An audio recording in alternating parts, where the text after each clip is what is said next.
Is your company taking advantage of the ecosystem?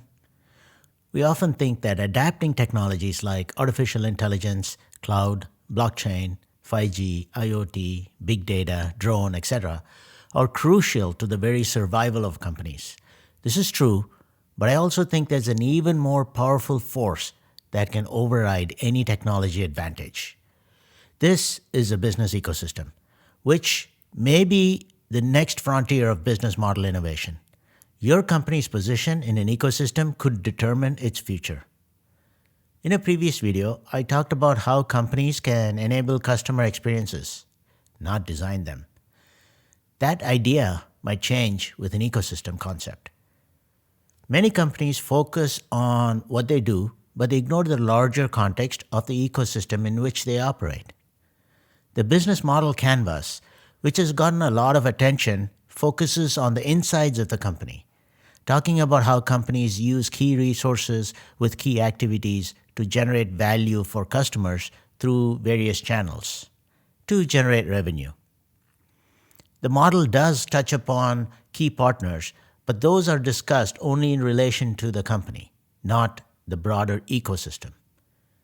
As a starting point, the business model canvas is very good. The first thing a company wants to do is to develop capabilities that help to differentiate itself from competitors and add value in delivering its product or service. The classic competitive positioning strategy relative to your competitors is about performing activities in a different way or performing entirely different activities from your competitors.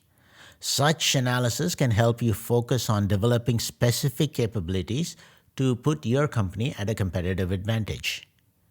A good example is Southwest Airlines, which operates with a point-to-point model compared to other major airlines that use a hub-and-spoke model. Now, if we broaden our view to include the ecosystem, then we have to select the right partners to enable the capabilities that are complementary to our own to provide value to customers. We need to enable the equivalent of the business model canvas. A good example here is Uber Eats, which delivers food to its customers, but also has established relationships with restaurants on which its business model depends. Ultimately, their customers want food of their choice delivered to their doorstep. Since Uber cannot provide the food itself, it establishes these relationships for that part, an exercise that may not be easy for competitors to replicate. There are many more current and future participants in the Uber ecosystem, which specialize in electronic communication, mobile phones, booking travel, car rentals, etc. In the future, perhaps Uber Ambulance might replace the emergency transportation service we all know, but I hope not. Now, let's extend this ecosystem concept even further with an example. Say Sally got a job in another city, and she's moving with her family to a new city. There are a slew of things that she has to take care of in the move. Things like selling her house, exploring options to buy a new house, moving the contents of her house, getting home improvement work done, mortgage shopping, switching utilities, getting insurance, and so much more. One study even found that moving is only second to divorce as a stressful life event. Today, Sally has to reach out to individual companies to make a successful move happen. In other words, Sally creates her own customer experience.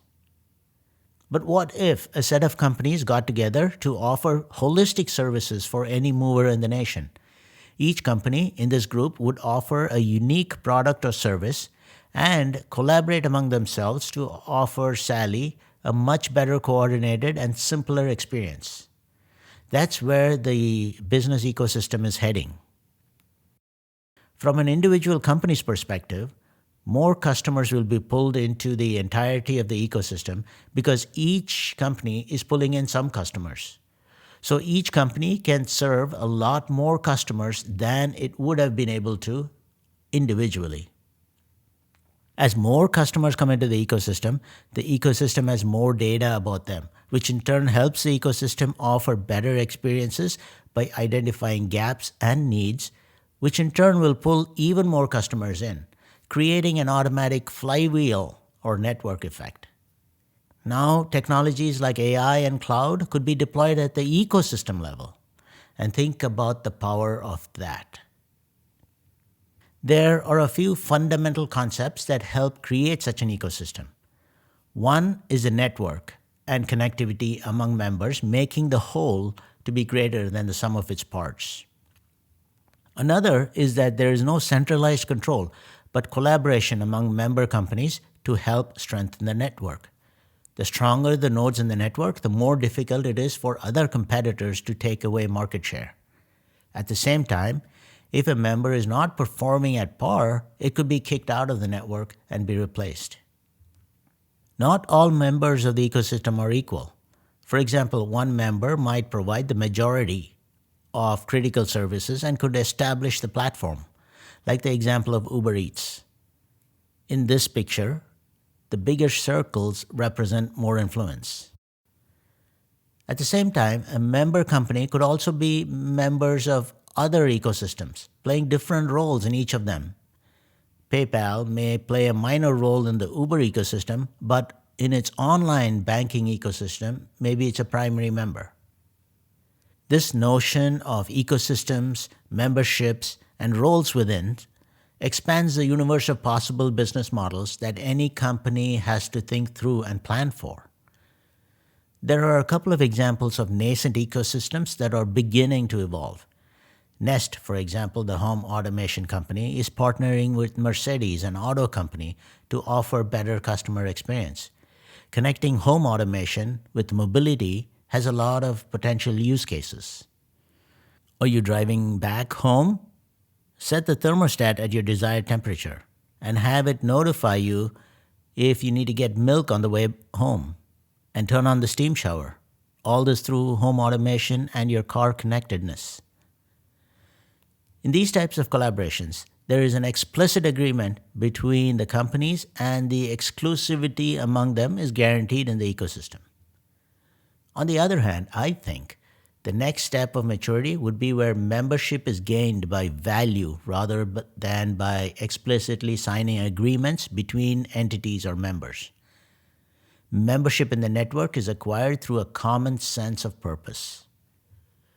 To operate in this ecosystem, each company has to develop some internal capabilities relevant to data collection and management, cultural acceptance, and organizational buy-in, the right tools and technologies, just to name a few. The notion of competitive positioning is still relevant, but is expanded in the larger context of the ecosystem. For example, in the case where the customer moves from one city to another, the real estate company should be able to seamlessly exchange information with the mortgage company without having everything go through the customer. As a real example, Ping An, a Chinese conglomerate, is moving towards a lifestyle management that meets the health, insurance, financial services, banking, real estate, used car sales, entertainment needs of the customer. In this process, they're becoming one of the world's most valuable insurance groups. Such is the power of the ecosystem. For a one-page visual summary of this video, please sign up on my website. Thank you deeply for giving me the motivation to do what I do.